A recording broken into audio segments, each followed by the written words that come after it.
I woke up to my best friend at the time, kind of holding me in his arms. When I woke, I had no idea what was going on. I was paralyzed from the neck down. Couldn't really function or do anything. I thought I was dreaming at the time, and he was crying. You know, there was blood everywhere, and I couldn't really figure out what was going on. Daniel grew up in a Christian home where he learned to follow the rules for the sake of following the rules. This carried him through college, where he was a successful wrestler and student. In 2007, he was out with friends on a typical Friday night when everything changed.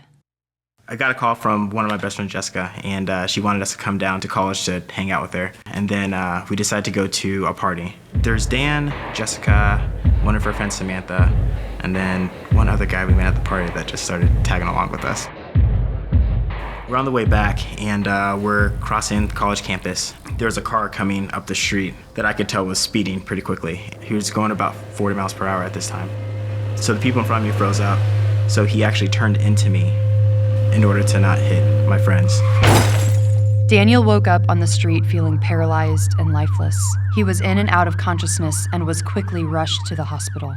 And I woke up to my family. As soon as I kind of looked across the room, I saw everyone's heart was heavy. They're all really concerned and wondering if I was gonna be okay. The doctor came in and said it was a miracle that I was alive.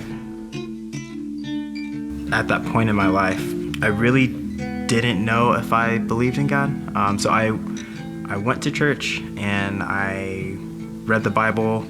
I would pray before meals, and I would pray before I went to bed if I remembered. I never knew what it was like to actually have a relationship with him.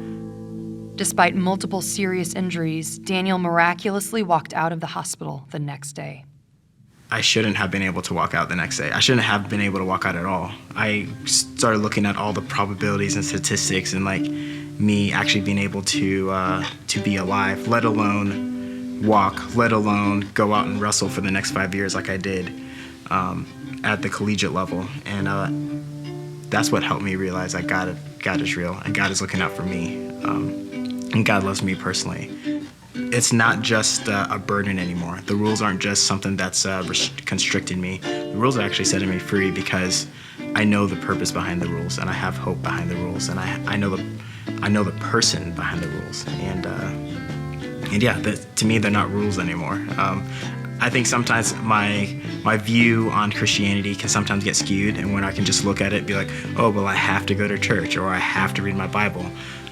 But what changed for me, the actions hardly changed, but it was the purpose behind the action that changed. And it was more of, I get to go to church, and I get to read my Bible, and I get to go to Bible study. And I'm very happy that God used that moment to define me and to make me the man I am.